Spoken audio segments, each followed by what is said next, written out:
ಕೋಡುಬಳೆ ಅಂದ್ರೆ ಅಡುಕಲೆ. ಈ ಬಾರಿ ಹೊಸ ಮುಖಗಳಿಗೆ ಅವಕಾಶ ಮಾಡಿಕೊಡಲಾಗಿದೆ. 139 ಶಾಸಕರು ಸಚಿವ ಸ್ಥಾನ ಪಡೆಯುವುದಕ್ಕೆ ಅರ್ಹತೆ ಇರೋರೇ. ಆದರೆ ಹೈಕಮಾಂಡ್ ಏನ್ ಹೇಳುತ್ತೋ ಅದಕ್ಕೆ ನಾವೆಲ್ಲರೂ ಕೂಡ ಬದ್ಧರಾಗಿರಬೇಕಾಗತ್ತೆ. ಸಚಿವ ಸ್ಥಾನ ಸಿಗದವರಿಗೆ ಮುಂದಿನ ದಿನಗಳಲ್ಲಿ ಬೇರೆ ಹುದ್ದೆಗಳನ್ನು ನೀಡಿ ಬ್ಯಾಲೆನ್ಸ್ ಮಾಡಲಾಗುತ್ತೆ ಅನ್ನೋದು ಸಿಎಂ ಹೇಳಿಕೆ. ಬಹಳ ಕೇಪಬಲ್ ಜನ. ನಮ್ಮ ನಂಬರು ತಮ್ಗೆ ಗೊತ್ತಿದೆ, 138 139 ನಮ್ಮ ನಂಬರು ಇತ್ತು. ಸುಧಾಕರ್ ಒಬ್ಬರು. ಸಾಂಪ್ರದಾಯಿಕ ರೆಸಿಪಿ, ಮತ್ತಷ್ಟು ಬೇಕೆನಿಸುವ ರುಚಿ. ಕೋಡುಬಳೆ ಅಂದ್ರೆ ಅಡುಕಲೆ. ನಮ್ಮ ಜೊತೆ ಇಲ್ಲ. ದೊಡ್ಡ ಪಕ್ಷ. ಬಹಳ ಆಸೆ ಆಕಾಂಕ್ಷೆಗಳು ಬೇಕಾದ ಜನಕ್ಕಿತ್ತು. ಎಲ್ಲರೂ ಎಲಿಜಿಬಲ್. ಯಾರು ಎಲಿಜಿಬಲ್ ಇಲ್ಲ ಅನ್ನೋರು ಯಾರು ಇಲ್ಲ ಇಲ್ಲಿ. 138 ಜನನು ಎಲಿಜಿಬಲ್ ಇದ್ರು. ವಿಧಾನ ಪರಿಷತ್ ಸದಸ್ಯರು ಎಲಿಜಿಬಲ್ ಇದ್ರು. ನಮ್ಮ ಪಾರ್ಟಿ ಒಂದು ತೀರ್ಮಾನ ಮಾಡಿ ಒಂದು ಡಿಸಿಷನ್ ಕೊಟ್ಟಿದ್ದಾರೆ. ಅದಕ್ಕೆ ನಾವೆಲ್ಲ ಬದ್ಧರಾಗಿದ್ದೇವೆ. ಸ್ವಲ್ಪ ತಾಳ್ಮೆಯಿಂದ ಇದ್ದರೆ ಎಲ್ಲರೂ ಒಂದೊಂದು ಕಡೆ ಇಲ್ಲಲ್ಲಿ ಸಾಧನೆ ಮಾಡೋಕ್ಕೆ ಅಡ್ಜಸ್ಟ್ಮೆಂಟ್ ಮಾಡೋಕ್ಕಾಗ್ತದೋ ಖಂಡಿತ ನಾವು ಎಲ್ಲರಿಗೂ ಕೂಡ ಅಕಾಮಡೇಟ್ ಮಾಡೋಂಥ ಕೆಲಸ ಮಾಡ್ತೀನಿ ಅನ್ನೋದು ಕೂಡ ಹೇಳ್ತೀನಿ. ಇನ್ನು ಕೆಲವ್ರಿಗೆಲ್ಲ ನೇರವಾಗಿ ಪರಮೇಶ್ವರ್ ಕೆಲವ್ರ ಮಾತಾಡ್ತಾರೆ, ನಾನು ಕೆಲವ್ರ ಮಾತಾಡ್ತೀನಿ. ಎಲ್ಲರಿಗೂ ಕೆಲವೊತ್ತಲ್ಲ ಸಂಪರ್ಕದಲ್ಲಿ ಇಟ್ಕೊಂಡು ಎಲ್ಲರಿಗೂ ಕೂಡ I believe in every one should be care. ಖಂಡಿತ ವೈದ್ಯ ನನ್ನ ಜೊತೆನೇ ಇದ್ದಾನ್ರಿ, ಹಿಂದೆಯಿಂದನೂ ಜೊತೆನೇ ಇದ್ದಾನೆ. ಸರ್, ಯಶವಂತ ರಾಯಗೌಡ ರಾಜೀನಾಮೆ ಕೊಟ್ಟಿದ್ದಾರೆ ಸರ್. ಈಗ ನಾಳೆ ಬೇಳೂರವರು ಕೂಡ ಕೊಡ್ತಾರಂತೆ.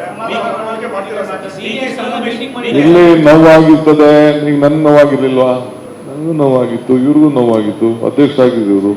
ಇವ್ರ ಕಾಲದಲ್ಲಿ 120 124 ಬಂದಿತ್ತು. ಹೊಸ ಮುಖಕ್ಕೆ ಅವಕಾಶಗಳನ್ನು ಕೊಟ್ಟಿದ್ದೇವೆ. ಇನ್ನ ಬಹಳ ಜನ ಹಿರಿಯರೆಲ್ಲ ಇದ್ರು. ಆದರೆ ನಾನು ಪರಮೇಶ್ವರರೆಲ್ಲ ಬಹಳ ಚಿಕ್ಕ ವಯಸ್ಸಿನಲ್ಲೇ ಫಸ್ಟ್ ಟೈಮೇ ನಾವು ಮೊದಲನೇ ಬಾರಿಗೆನೆ ಶಾಸಕರಾದವರು ನಾವು ಮಂತ್ರಿ ಆದವರು ಇಲ್ಲಿದ್ದೀವಿ. ನಾವು ಕೆಲವು ಸಂದರ್ಭದಲ್ಲಿ ನಮ್ಮನ್ನ ಇಟ್ಕೊಂಡಿದ್ದಾರೆ, ಕೆಲವು ಸಂದರ್ಭದಲ್ಲಿ ಬಿಟ್ಟಿದ್ದಾರೆ. ಅದು ನಡ್ಕೊಂಡು ಬಂದು ಇಲ್ಲಿವರೆಗೂ ನಾವಿಬ್ರು ಈ ಸ್ಥಾನದಲ್ಲಿ ಕೂತಿದ್ದೇವೆ. ಇನ್ನು ಎಂಎಲ್ಸಿ ಗಾಯತ್ರಿ ಶಾಂತೇಗೌಡ ಅವರ ಹೆಸರನ್ನ ಕೊನೆ ಕ್ಷಣದಲ್ಲಿ ಕೈಬಿಟ್ಟಂತಹ ವಿಚಾರ ಏನಿದೆ, ಇದಕ್ಕೂ ಸಂಬಂಧಪಟ್ಟಂತೆ ಸಿಎಂ ಸ್ಪಷ್ಟನೆ ಕೊಟ್ಟರು. ಕೆಲವು ಟೆಕ್ನಿಕಲ್ ವಿಷಯದಿಂದ ಈ ರೀತಿ ಆಗಿದೆ. ಗಾಯತ್ರಿ ಅವರು ಪ್ರಮಾಣ ವಚನ ಸ್ವೀಕರಿಸಬೇಕಿದೆ. ನಮ್ಮ ಪಾರ್ಟಿಯಲ್ಲಿ ಒಂದು ಲೆಕ್ಕಾಚಾರ ಇದೆ, ಅದರಂತೆ ನಿರ್ಧಾರ ಆಗತ್ತೆ. ಬೇಕಾದಷ್ಟು ಲಿಸ್ಟ್ ಆಚೆ ಬಂದಿರಬಹುದು. ನಾನು ಸಹಿ ಮಾಡಿ ರಾಜ್ಯಪಾಲರಿಗೆ ಕೊಟ್ಟದ್ದು ಮಾತ್ರ ಫೈನಲ್. ಹೈಕಮಾಂಡ್ ನನಗೇನ್ ತಿಳಿಸುತ್ತೆ ಅದು ಫೈನಲ್ ಅನ್ನೋದು ಸಿಎಂ ಹೇಳಿಕೆ.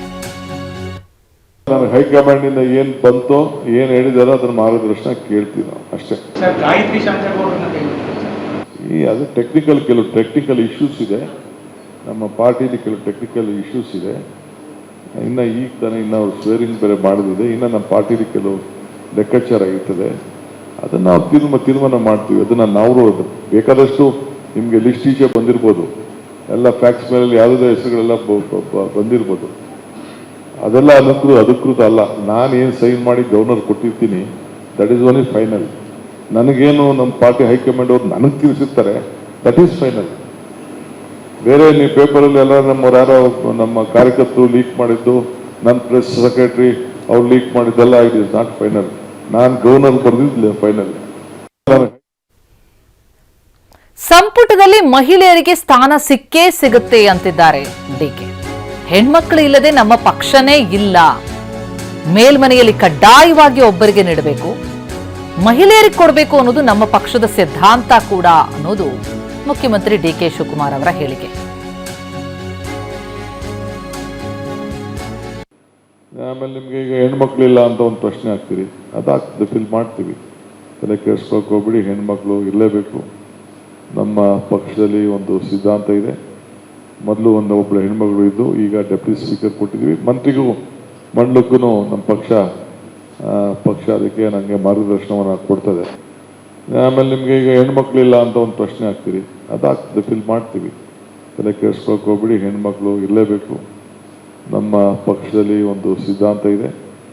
ಮೊದಲು ಒಬ್ಬಳು ಹೆಣ್ಮಗಳು ಇದ್ದು, ಈಗ ಡೆಪ್ಯೂಟಿ ಸ್ಪೀಕರ್ ಕೊಟ್ಟಿದ್ವಿ. ಮಂತ್ರಿಗೂ ಮಂಡಲಕ್ಕೂ ನಮ್ಮ ಪಕ್ಷ ಅದಕ್ಕೆ ನನಗೆ ಮಾರ್ಗದರ್ಶನವನ್ನು ಕೊಡ್ತದೆ. ಇನ್ನು ನೂತನ ಸಚಿವರಿಗೆ ಸಿಎಂ ಒಂದು ಟಾಸ್ಕ್ ಕೊಟ್ಟಿದ್ದಾರೆ. ಒಂದು ದಿನ ಮಾತ್ರ ಬೆಂಗಳೂರಿನಲ್ಲಿರೋದಕ್ಕೆ ಅವಕಾಶ ಕೊಟ್ಟಿದ್ದಾರೆ. ನಂತರ ಬೆಂಗಳೂರು ಬಿಟ್ಟು ತಮ್ಮ ತಮ್ಮ ಜಿಲ್ಲೆಗೆ ತೆರಳಿ ಎನ್ನುವಂತಹ ಸೂಚನೆ ಕೊಟ್ಟಿದ್ದಾರೆ. ಬರ ಪರಿಸ್ಥಿತಿಯನ್ನು ಅವಲೋಕಿಸುವಂತೆ ಸಚಿವರುಗಳಿಗೆ ಟಾಸ್ಕ್, ಜಿಲ್ಲಾ ಪ್ರವಾಸ ಮಾಡಿ ವರದಿ ಕೊಡಿ ಎನ್ನುವಂತಹ ಸೂಚನೆ ಕೊಟ್ಟಿದ್ದಾರೆ ಸಿಎಂ ಡಿಕೆ ಶಿವಕುಮಾರ್. ನಾಳೆ ಒಂದು ದಿನ ಮಾತ್ರ ನಿಮಗೆ ಅವಕಾಶ. ನಾಳಿದಿಂದಲೇ ನಿಮ್ಮ ಜಿಲ್ಲೆ ಏನೇನು ಜವಾಬ್ದಾರಿ ವಹಿಸ್ತೀನಿ. ನಾನು ಈಗ ಡಿಸ್ಟ್ರಿಕ್ಟ್ ಮಿನಿಸ್ಟರ್ ಈಗ ಅನೌನ್ಸ್ಮೆಂಟ್ ಮಾಡಿದ, ಬಟ್ ಕೆಲವರಿಗೆ ಆ ಜಿಲ್ಲೆಗಳಿಗೆ ಜವಾಬ್ದಾರಿಯನ್ನು ವಹಿಸಿದ್ದೇನೆ. ಅಲ್ಲಿ ಹೋಗಿ ಇಲ್ಲ ಅತಿವೃಷ್ಟಿ ಆಗಿರ್ಬೋದು, ಬರಗಾಲ ಇರ್ಬೋದು, ಇಲ್ಲ ನೀರು ಜಾಸ್ತಿ ಇರ್ಬೋದು, ಕಡಿಮೆ ಇರ್ಬೋದು, ಇದಕ್ಕೆಲ್ಲ ಕೂಡ ನೀವೆಲ್ಲ ಹೋಗಿ ಫೀಲ್ಡ್ ವಿಸಿಟ್ ಮಾಡಬೇಕು ಅಂತೇಳಿ ಕಂಪಲ್ಸರಿ ನೀವು ಟೂರ್ ಮಾಡಿಕೊಂಡು ನಿಮ್ಮ ಜಿಲ್ಲೆಗಳನ್ನ ಟೂರ್ ಮಾಡ್ಕೊಂಡು ಬಂದು ನಮ್ಮ ರೆವಿನ್ಯೂ ಮಿನಿಸ್ಟರ್ಗೆ ರಿಪೋರ್ಟ್ ಕೊಡಬೇಕು ಅಂತ ಹೇಳಿದ್ದೇವೆ. ಇನ್ನು ತಡರಾತ್ರಿ ಸಿಎಂ ಡಿಕೆ ಶಿವಕುಮಾರ್ ಅವರನ್ನ ಭೇಟಿಯಾದ್ರು ಜಮೀರ್. ಸದಾಶಿವನಗರದಲ್ಲಿರುವಂತಹ ಸಿಎಂ ನಿವಾಸಕ್ಕೆ ಭೇಟಿ ಕೊಟ್ಟರು.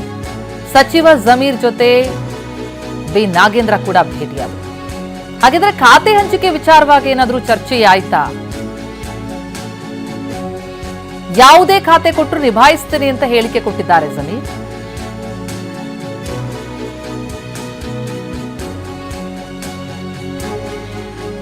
ಇಲ್ಲ, ಎಲ್ಲರಿಗೂ ಸಮಾಧಾನ ಮಾಡ್ತೀವಿ. ನಿಮಗೂ ಖುಷಿ ಆಗಿದೆಯಲ್ಲ? ಎಲ್ಲರಿಗೂ ಯಾವ್ದಾದ್ರು ಇಂಥದ್ದೇ ಖಾತೆ ಬೇಕು ಅಂತ ಸರ್, ಯಾವ ಖಾತೆ ಮೇಲೆ ಏನೋ ಬೇಡಿಕೆ ಇದೆಯಾ? ಇಂಥದ್ದೇ ಖಾತೆ ಅನ್ನೋ ಬೇಡಿಕೆ ಇದೆಯಾ ಸರ್? ಯಾವ್ದು? ಏ ಇಲ್ಲಪ್ಪ, ಆತರ ಏನಿಲ್ಲ, ಆತರ ಏನಿಲ್ಲ. ಇಂಥದ್ದು ಕೊಡ್ಬೋದು ಅನ್ನೋ ನಿರೀಕ್ಷೆ ಇದೆ. ಯಾವ್ದನ್ನ ಕೊಳ್ಳಿ ನಿಭಾಯಿಸ್ತೀನಿ ನಾನು. ಮುಖ್ಯಮಂತ್ರಿ ಬಿಟ್ಟಿದ್ದು. ಇಲ್ಲ, ಎಲ್ಲರಿಗೂ ಸಮಾಧಾನ ಮಾಡ್ತೀವಿ. ನಿಮಗೂ ಖುಷಿ ಆಗಿದೆಯಲ್ಲ? ಎಲ್ಲರಿಗೂ ಖುಷಿ. ಯಾವ್ದಾದ್ರು ಇಂಥದ್ದೇ ಖಾತೆ ಬೇಕು ಅಂತ ಸರ್, ಯಾವ ಖಾತೆ ಮೇಲೆ ಏನೋ ಬೇಡಿಕೆ ಇದೆಯಾ? ಇಂಥದ್ದೇ ಖಾತೆ ಅನ್ನೋ ಬೇಡಿಕೆ ಇದೆಯಾ ಸರ್? ಯಾವ್ದು? ಏ ಇಲ್ಲಪ್ಪ, ಆತರ ಏನಿಲ್ಲ, ಆತರ ಏನಿಲ್ಲ. ಇಂಥದ್ದು ಕೊಡ್ಬೋದು ಅನ್ನೋ ನಿರೀಕ್ಷೆ ಇದೆ. ಯಾವ್ದನ್ನ ಕೊಳ್ಳಿ ನಿಭಾಯಿಸ್ತೀನಿ ನಾನು. ಕೋಡುಬಳೆ ಅಂದ್ರೆ ಅಡುಕಲೆ.